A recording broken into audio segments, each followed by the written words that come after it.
Cordelia, welcome. I feel like people are going to think this is a rerun, but it's not. It's not a rerun. I'm here in the flesh.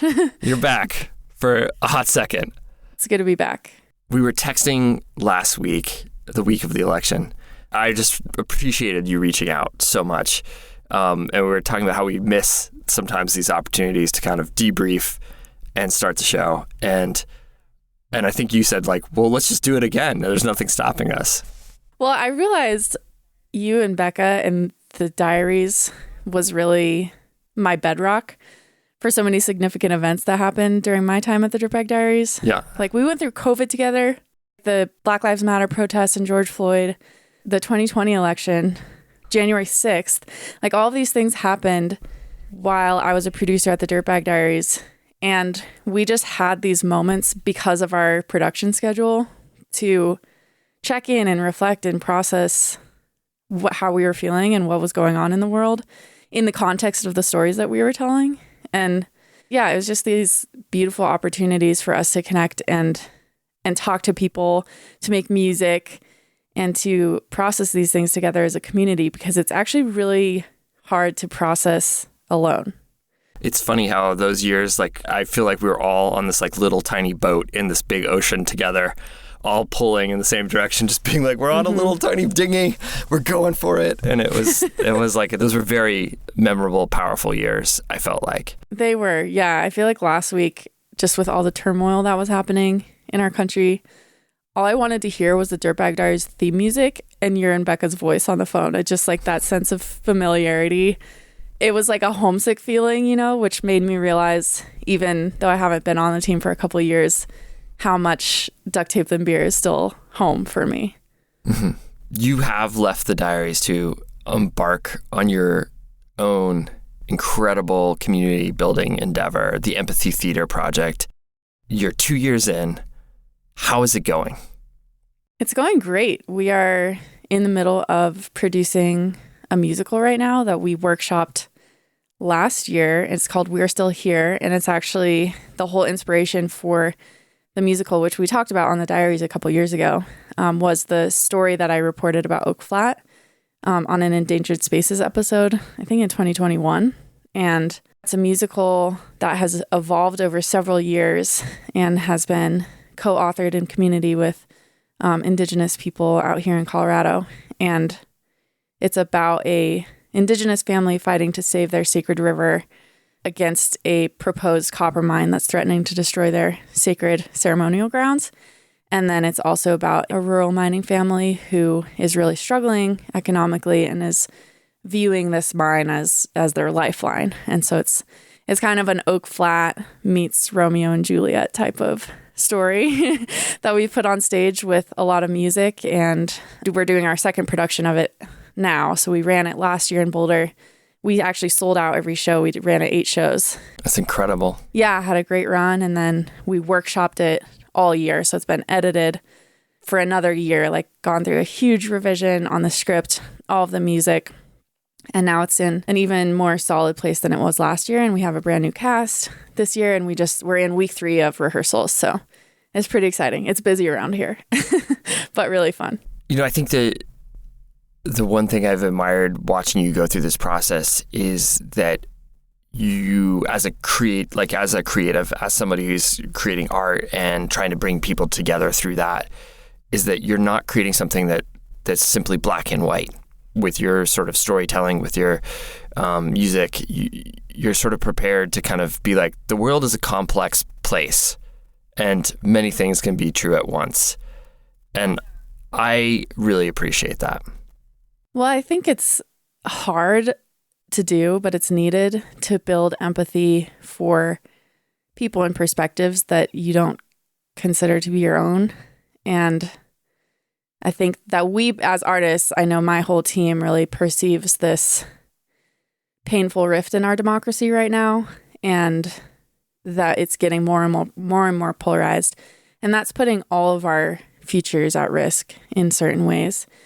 We started Empathy Theater Project to try to counterbalance that with the arts, in that we create original productions that try to tell multiple perspectives of a single story.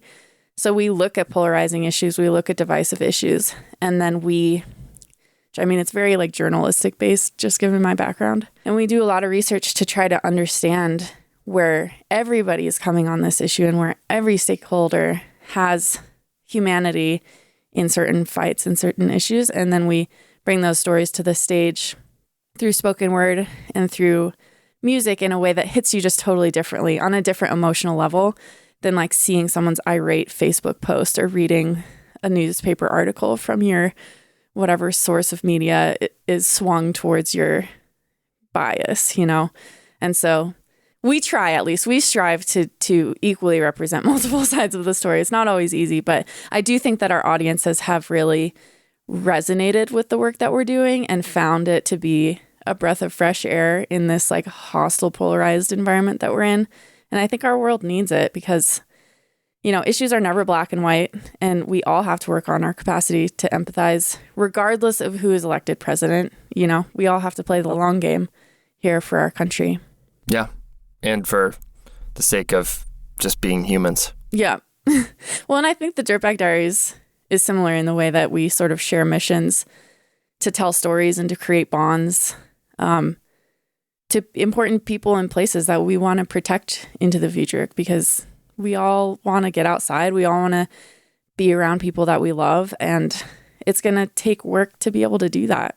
Yeah, I saw this quote pop up in a couple different places in the last few weeks. It's from E.B. White, the famed author who wrote Charlotte's Web and Stuart Little, and he was also an incredible essayist. It basically is this: it's every morning I wake up torn between the desire to save the world and the inclination to savor it. This makes it hard to plan the day. But if we forget to savor the world, what possible reason do we have for saving it? In a way, the savoring must come first. And that's what I wanted to do today.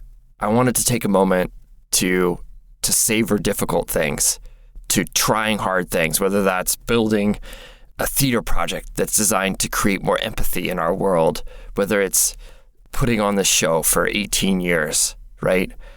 Or taking an incredible journey through wild, wild landscapes. Because I think audacious projects, being in the toil of hard work, some risk, maybe some fear, that makes you savor your world and your people even more. When you're building something, in my experience, whether that's a mega outdoor adventure or a theater production, somehow gets you closer to the heartbeat of the natural world and the heartbeat of humanity. Today, producer Laura Izaza brings us a story about an audacious vision. It begins with a red canoe at the Pacific Ocean in Haines, Alaska, and a simple question with a complex answer. How do you connect rivers and portages over the Continental Divide all the way to the Arctic Ocean, 1,000 miles away? Looking at maps and connecting a web of waterways, Jared Gentz and Niki Choo thought that they had found a solution. The 3.5-month journey that followed can only be described as completely freaking epic. I've never thought of canoeing as an extreme sport until now. So go dream up an audacious idea, do the work to make it happen, and savor that process. Savor the friendships and the world around us. And then learn from that experience. And I imagine there will be a moment in the future when challenge finds you. And those learnings, earned in the midst of that effort, maybe even fear, will come in handy. I'm Cordelia Zars. I'm Fitzka Hall. Do you want to say it? And you're listening to the Dirtbag Diaries. Thanks for being here.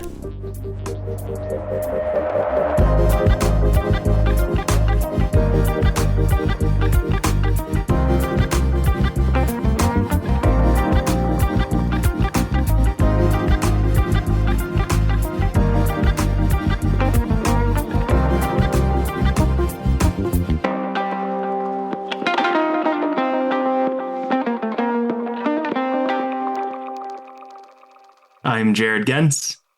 I live in South Lake Tahoe, California, and I grew up in Michigan. I'm Niki Choo. I live in South Lake Tahoe as well, and I grew up in Ottawa, Canada. In the summer of 2022, Niki and Jared set off on a big adventure. I had always wanted to do like a big canoe trip in in the west or in the north part of Canada. Niki had grown up hearing stories about people paddling on the Nahanni River in the Northwestern Territories. It flows through the Nahanni National Park, which in 1978 became one of the first UNESCO World Heritage Sites. And that's where the idea started from, was just like, how can we link different rivers together to join the Pacific and the Arctic Ocean? So Niki and Jared started gathering a bunch of maps and scoping out rivers. We started with looking at the Blackstone River, which is kind of like an iconic river in the Yukon. And I was like, all right, like what flows into the Blackstone and out of the Blackstone? And we realized that it could join with the Pacific Ocean. When they started dreaming up this trip, the pandemic was in full swing. And there was really nothing to do but research and draw lines on maps. And we kind of had our little war room with pictures and maps and all of our ideas spread out on the wall and on the floor. And it was kind of this perfect storm of creativity and having this trip grow into something bigger and bigger. And as soon as we thought like, oh man, this could be possible, that ended up being the flagstone idea that we sort of like ran with. So we started just tracing all the lines and connecting the dots and seeing how we could maybe make it happen. Why not just try it? If we fail, it's like no sweat off our backs. It would be a cool adventure no matter what. So they moved beyond the maps, researching the specifics of each river. And then it was like a bit of breaking each river down and each section down to see like, okay, what are we getting ourselves into here? What they were getting themselves into was this. They'd set off on their big red canoe, paddling downstream for about 930 miles and upstream for about 53. With additional travel on land, they were looking at a 1,145-mile journey over the course of 3 months to get from Haines, Alaska to Tuktoyaktuk in Canada's Northwest Territories. They'd put aside 3.5 months to have some buffer.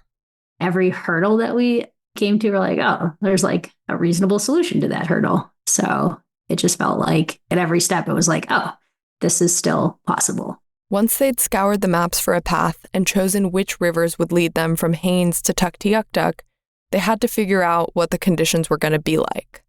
They read the trip reports by other paddlers, but in a lot of cases, information about the rivers was scarce. Sometimes the available reports were a few years old. Plus, they typically covered only a portion of the rivers that people tend to paddle on. Like the Blackstone River, for example, is a popular paddle spot, but people tend to only paddle on half of it. So there was zero beta for the first 20 miles of their paddle. And for some rivers, they found no trip reports at all. So they took the information that was available and got friends and mentors involved. Someone had like flown over this particular river and we got to see like photos and little video clips. And we're like, okay, like from what we can tell, this looks possible. Niki's a pretty experienced whitewater kayaker and rafter, but she hadn't done many long canoe trips. As for Jared, this would be his first multi-day canoe trip, aside from a few prep trips they'd made beforehand. The longest canoe trip I'd probably done to that point was 2 weeks. And so to me, as soon as you go beyond like that 2-week mark, it's kind of like the same gear. It's a bit of extra logistics, but the whole process is like not that different. This was going to be a whole lot longer than 2 weeks. For the downstream portion, they planned to paddle 15 to 30 miles a day, depending on the day, wind, and water conditions. For upstream paddle, they calculated they'd go between 4 and 7 miles daily, depending on conditions. They had to be prepared for anything. I think we have the tendency to like way over prepare for things, which I think served us well. It just maybe meant that our bags were a little too heavy with gear sometimes. On any given portion of the trip, depending on how much food they were taking, they were carrying between 250 and 450 pounds. Along the way, they'd planned 4 food drops. We had planned the trip for 2021 and COVID was still like really an unknown, and we didn't want to be irresponsible and like travel when communities up there are much more isolated. Like it just wasn't the right time to do it. So I think like that was the first kind of big hurdle to decide, okay, like we are going to push this a year. and we'll still try and do it in 2022. Over the span of that extra year, they took the time to continue practicing using their gear and spending time paddling whitewater whenever they could. They did several prep paddles in Lake Tahoe and practiced portaging, burying the boat, and lining the boat. They also got their wilderness first response training, and Jared took 2 swiftwater rescue courses. Then, before they knew it, their start date, June 1st, was right around the corner. Niki, Jared, and their dog Benson, who would be joining them for the trip, took about a week and a half to drive north to Canada. They stayed with a friend in Whitehorse as they finished organizing the food drop logistics. But 2 days before we were supposed to leave, we were walking him and a couple dogs, and he was getting chased by these 3 dogs, and he turned around and just slammed into a tree. And he ended up breaking both his dog ACLs. And at first we thought it was his spine. And because there's no surgeons in Whitehorse, we had to fly him to Calgary to get double TPLO surgery. And we didn't really know if we should leave him or do the trip without him or stay with him and forgo the trip altogether. Niki had a really tough time with the decision because just 2 years before, when the trip planning started, she'd been recovering from a torn ACL. Benson was there through my knee surgery, and he was the most steadfast buddy. And then to think about leaving him with someone else to rehab felt really painful. At the same time, they'd already postponed their trip once, and they'd already set a bunch of logistics in motion. We had, at this point, already shipped all of our drops off to further down the river. We had things that were perishable that we would have to replace, so financially it would be difficult. And in terms of our day jobs, organizing the time off work. They found a facility that could provide hands-on daily care for Benson with PT, a water treadmill, and laser therapy. So after about 2 weeks of coordinating and making sure Benson would be in good hands, they decided to go ahead with the trip. They set off on June 14th. Starting in the ocean was really important to us. From Hidden Cove in Haines, they paddled upstream towards the Chilkat River, which makes its way under the towering mountains of the Chilkat Range, teeming with evergreens. 5 miles up the Chilkat River, they hopped out of the boat and onto bikes. The Chilkat doesn't connect to Kluane Lake, so they pedaled their way to their next stop on bikes they'd carried in the canoe. About a week in, they got their first food drop and had their bikes picked up. From now on, they'd be traveling by canoe or on foot. They got ready to paddle and ready to confront any conditions. On Kluane Lake, there's a whole town that got wiped out from a windstorm. And so we just knew that our timelines could shift because of delays in weather or various different things. On the lake, winds were mild and the water was glassy. They paddled north, towards the Kluane River, spotting lupin, eagles, and bear paw prints along the way. Then they paddled down the Kluane River towards the Donjek. Where the Donjek River met the Kluane, the water started getting rougher, and they felt the impacts of a big snow year. On the rivers, the Yukon had 200% of the snowfall that winter, and so they were in flood for longer than we had expected or anticipated. The water levels didn't drop till the beginning of August, and so that changed the nature of the trip. As they paddled on the Donjek, which they connected to the White River, they managed strong rapids and above-average water levels. When they reached the Yukon River, they found calmer waters on a swift, silty river as they paddled on towards Dawson City. That was also where they encountered their first bout of bad bugs. From their tent, handfuls of mosquitoes accumulated between the tent and the rainfly. They were about 530 miles into the trip, close to halfway. North of Dawson City, cities and towns are fewer and farther between. In Dawson City, they'd post up in a hotel to rest before setting out upstream towards the Continental Divide, on the river that would prove to be their biggest challenge yet, the Chandindu. We've been in tricky situations before, like having to suffer sometimes over a couple days, maybe a week, but never to I think the extent that we actually did endure suffering. Several of the rivers they'd traveled on had gauges to measure water levels, but not the Chandindu. So they relied on scouting missions, photos, and videos of a flyover taken the previous fall. From their prep, Niki and Jared had expected to encounter about 5 or 6 log jams over the course of an 18-mile stretch. Instead, I think in the first probably 4 or 5 miles, we passed maybe 30 log jams. It took us 8 hours to move 600 feet. These log jams are made up of a bunch of downed trees piled up along different sections of a river, creating dam-like obstacles. Branches are sticking out in every direction, and the water moving through the log jams was fast. This river looked a lot different, a lot less meandering than what they'd seen in the footage taken last fall. It was really pushing much more straight downhill. There wasn't as many places to protect you from the current or to be in shallow water. That just made the log jams even more dangerous because the current is flowing through them. They had to carefully make their way around them. Where there was an opening, they could ferry across the river towards the opening and paddle through it, or line the boat and pull it upstream from the shore. What made the Chandindu particularly difficult was that there was a lot of overhanging trees on the shoreline, so you're either having to saw the trees themselves or work around them.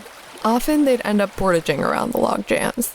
Each of the portages involved making 2 or 3 trips to carry the boat and all of the gear as they bushwhacked a trail alongside the river. If they were in the water, they had to make sure the boat angle was just right so they wouldn't get swept downstream into the log jams. To give you an idea of how strong the current is, the water level was maybe up to our thighs, and I had misplaced my foot and the current swept me off my feet, and I the only thing I could hold on to was the canoe, and if Jared wasn't holding onto the canoe, I would have just been swept downstream. I can remember having to make a ferry across maybe 50 feet above a huge log jam, where if we didn't make it, we were both ending up in that log jam probably. And at best case scenario, we're able to jump out on top and our canoe's getting sucked under and we're calling a helicopter for rescue. In a worst case scenario, we're going under with it.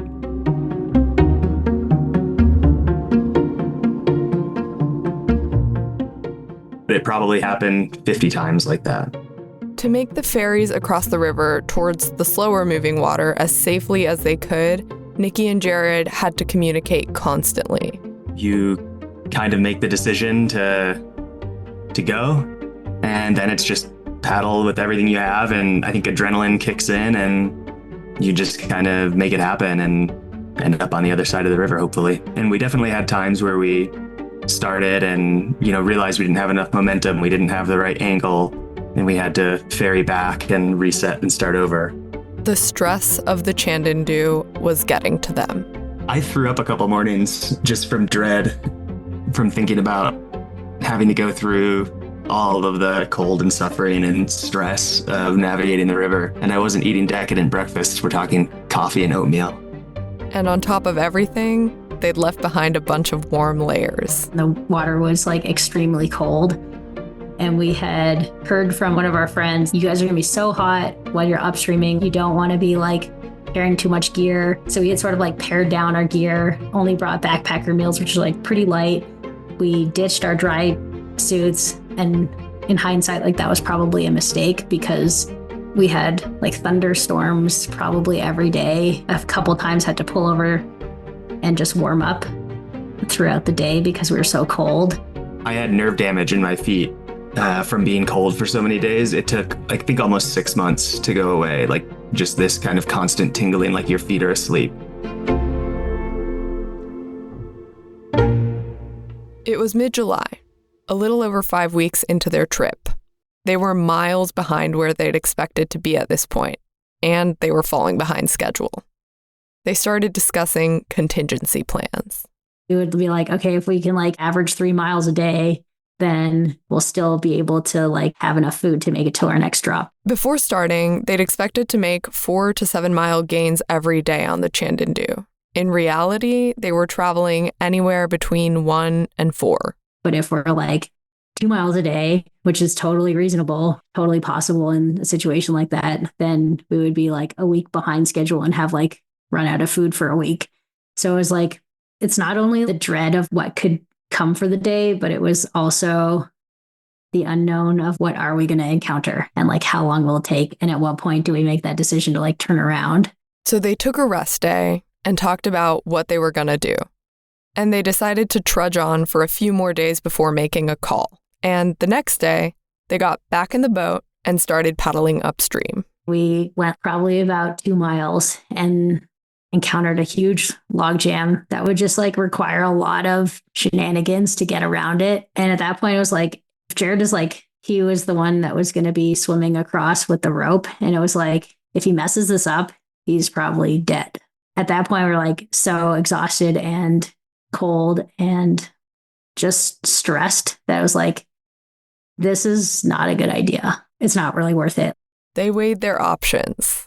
Call a helicopter or turn around. Someone they'd talked to in Dawson City who was involved in search and rescue said that if they got a helicopter involved, they might not be able to go back for their gear. They wanted to follow the leave no trace ethic on the route, and they felt that they had the energy to make it under their own power. So they decided, let's just turn around and get to the Continental Divide through another way. So after days of navigating their way around log jams upstream, they headed back down. Every single log jam that we had upstreamed, we would now have to like traverse downstream. It didn't occur to us to like mark it on the map that like every single log jam, which was like probably 50 or 60 that we encountered. They took them as slowly as they could to be safe, deciding that even if it took them as long to get down the river as it had taken to paddle up, they could handle that. The current was strong and fast. 2 days later, they were back in Dawson City.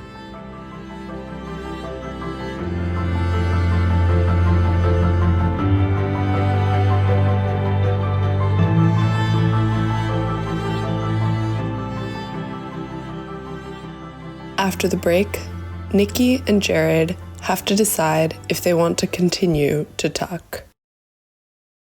Hey everyone, it is that time of year. We need your shorts, your stories, because you power this show. We hear from so many of you that one day you're going to submit your short and send it to us at the Diaries. Guess what? That moment, it could be right now. So make it a New Year's goal or use it as an excuse to take a break from Uncle Joe at the holidays. You make this community, your voice is valued. You can find all the information you need at our website, dirtbagdiaries.com. Click on the Write Us tab where you can find instructions and the submission form. Pay attention to it. It helps the cause. Trust me. Link is in the show notes, so take a moment, click on it, consider it, and then get to work. You've got until January 19th to send us your short. Once again, it's dirtbagdiaries.com/write us. Thanks. Do you have a resolution to adventure outdoors more this year? Make it happen with Sierra Club Outings. Leaders in conservation-focused, active outdoor adventures, Sierra Club Outings hosts over 250 small group trips every year where you can backpack, kayak, raft, volunteer, and more. These trips fill up fast, so reserve your spot at sierraclub.org/outings and use the code DIRTBAG to get $100 off. With Sierra Club Outings, it's more than just a trip. It's an adventure with a cause. We'll put a link in the show notes. Check out all the incredible trips they have and make that resolution happen. The original plan had been to paddle 53 miles up the Chandindu and stop at Sela Pass, where they'd portage their canoe and gear east, cross the Continental Divide, and end up on the Blackstone River. From there, they'd head north, paddling downstream towards the Peel River, and continued towards the Arctic. Instead, they shuttled 150 kilometers to a point where the Blackstone meets the highway, north of Sela Pass, and started paddling south. We upstreamed again to the Continental Divide because that was like one of the big milestones of the trip, crossing the two watersheds. And so upstreaming on the Blackstone was like a completely different experience. It's a lot less grade to the river. It's a little bit shallower. The water's a little bit warmer. It was also incredibly blue from ice and snowmelt. The banks were lined with polished river rocks, where low-lying, hardy flowers found places to grow. When they reached Sela Pass, they hiked their way to the Continental Divide. It felt like redemption. It felt like we had salvaged the trip. Like it felt like in our minds we were still completing the route as much as we could. And Sela Pass was just this magical place where like didn't seem like anyone had been in who knows how long, and just absolutely stunning terrain. There's mountains on either side. It's a tundra area and there's amazing wildflowers everywhere. And we decided to swim in the river, and you can see the glacier that's feeding the river and it's freezing cold. But just the idea that we're choosing to be in freezing cold water, not being forced to be in freezing cold water every day, to me felt like the mood of the trip had flipped. It rained a little bit, and then there was like this gorgeous rainbow that formed, and it was just like so magical. Like there's caribou, just like cool to be that in touch with nature and the surrounding and like the earth and all of the seasons that get to occur in that area. Once they'd crossed the Continental Divide, they made their way back towards the canoe on the banks of the Blackstone River. At this point, they downstreamed what they'd paddled up and continued on towards the Peel River. With 560 miles to go, they'd continue downstream to the Arctic. They still expected to have 1.5 to 2 months left to go. And though the challenge of the Chandendu was over, there were still some tricky sections ahead. The next was Aberdeen Canyon along the Peel River. There, the river narrows, going from over 200 feet wide to about 15 feet. It's squeezed between the canyon's sheer rock faces, accelerating and forming rapids that have been described as unrunnable. As they were approaching the spot where they'd start their portage, they got a puncture in their boat running some Class 3 rapids. We're like, oh man, we have to now repair the boat in the field, which is difficult.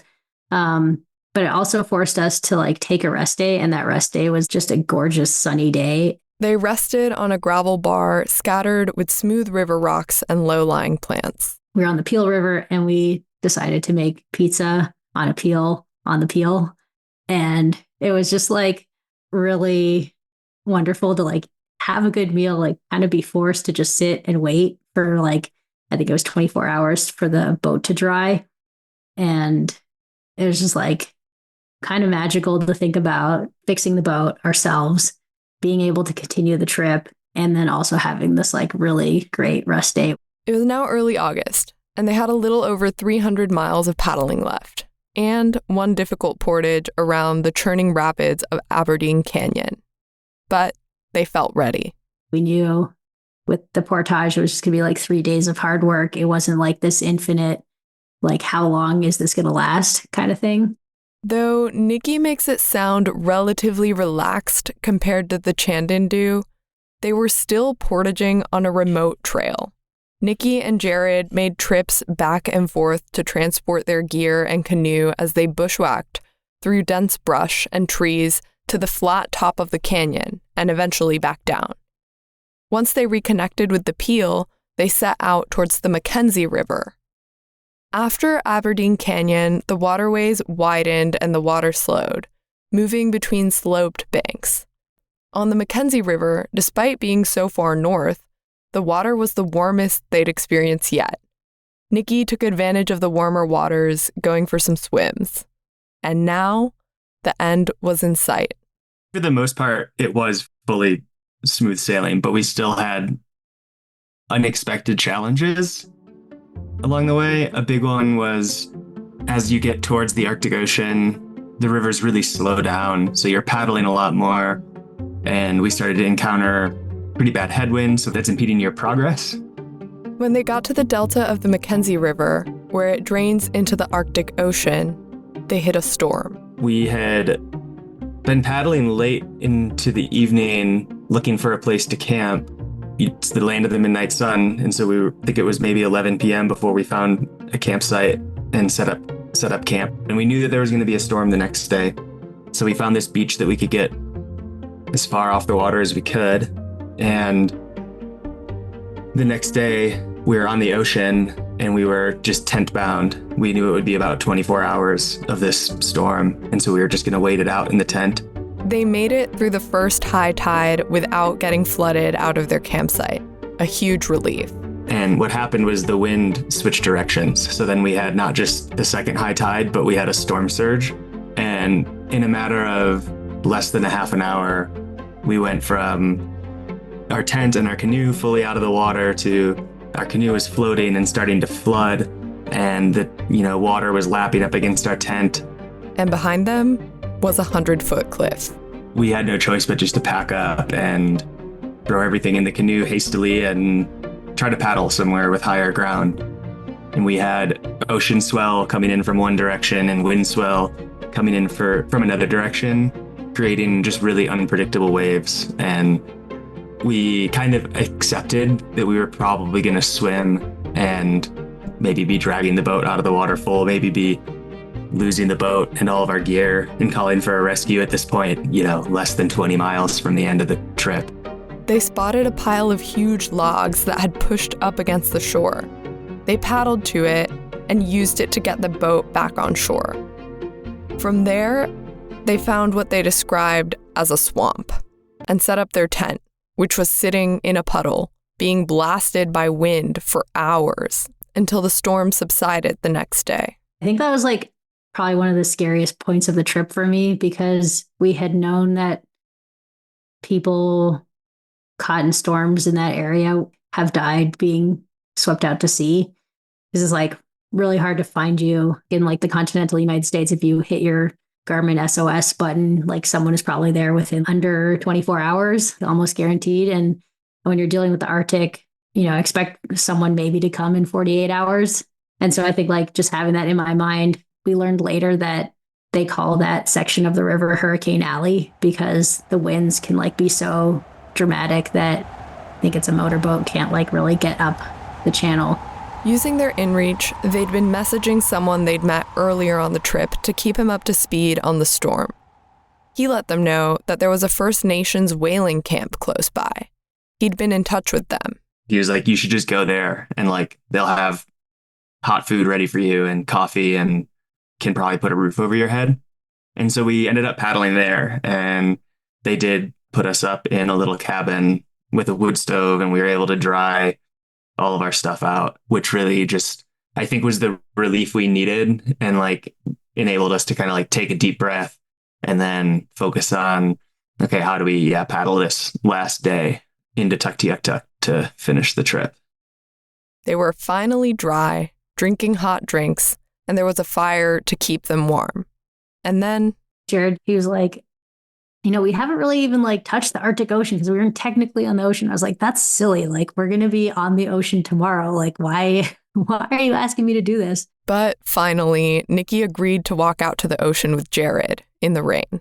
I was getting really introspective and asking questions about the trip and our lives together. Yeah, he was asking a bunch of introspective questions. And then, asked me to marry him.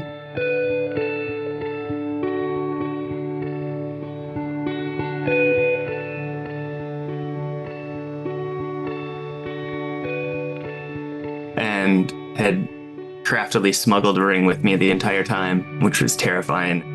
When they'd started planning this trip in 2020, it had been an earlier stage of their relationship. You're very much dreaming about the future and dreaming big and thinking about the potential of what you can do together. And now they were here, living out those big dreams, with only a few miles of this one left to go. Point of relief when we kind of know we've made it, at least we're gonna make it to the end, didn't come until we were a couple miles away from Tuktoyaktuk, because I knew at any point this a storm or some wind could come up and really derail us. As they finished their 1,000+ mile journey to Tuktoyaktuk, they paddled by ice-cored hills called pingos, which have been used as navigational landmarks for the Inuvialuit people traveling on land and water for centuries. As Niki reflected on the vast landscapes of the Arctic and their vulnerability to climate change, it made her think of the relationship between people and the environment. I think there's probably about like 8 or 9 different First Nations territories that we traveled through, and everybody who was there, like, who helped us along the way, like, very much have like a historic attachment to the land. Throughout the trip, we traveled on First Nations land, and I want to respectfully acknowledge that we were on the traditional territory of the Champagne, the Ishak, the Kalani First Nation, the White River First Nation, Selkirk First Nation, Trondeck Gwich'in, Nacho Dayak, Tetlin Gwich'in, and Inuvialuit First Nations. The connection between like human, land, animal is tenuous, and we should regard that as something that is like sacred and special. For Jared, too, after a long and mostly isolated journey, a key takeaway was that none of it could have been possible without community. Even though we were alone, there was like people looking out for us out there, and there was people that we were able to text on InReach who were there and willing to help. And there was people who were willing to do long drives to drop food and supplies for us, or replace gear that broke along the way. So I just think that it's a trip that wouldn't have happened without all of that generosity. Through meandering rivers, log jams, aggressive rapids, sunny days, and storms, they'd emerged onto the Arctic Ocean, its vastness extending into the horizon.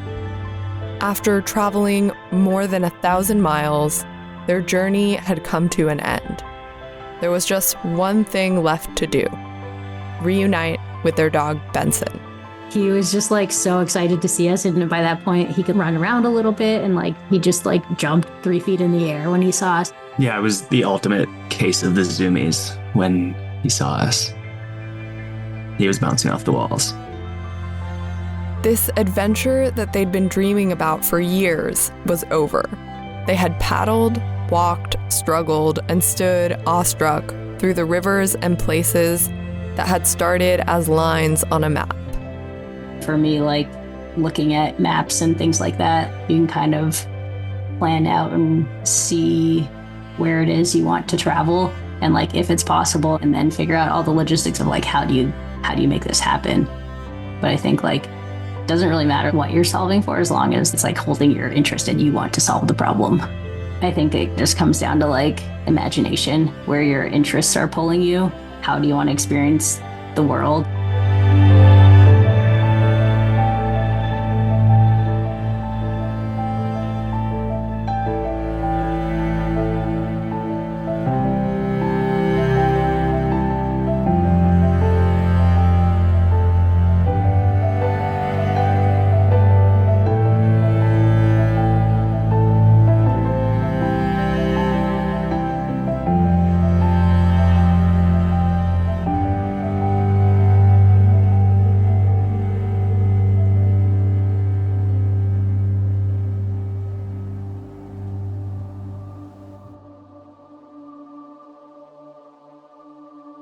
Many thanks to Niki and Jared for sharing their story with us.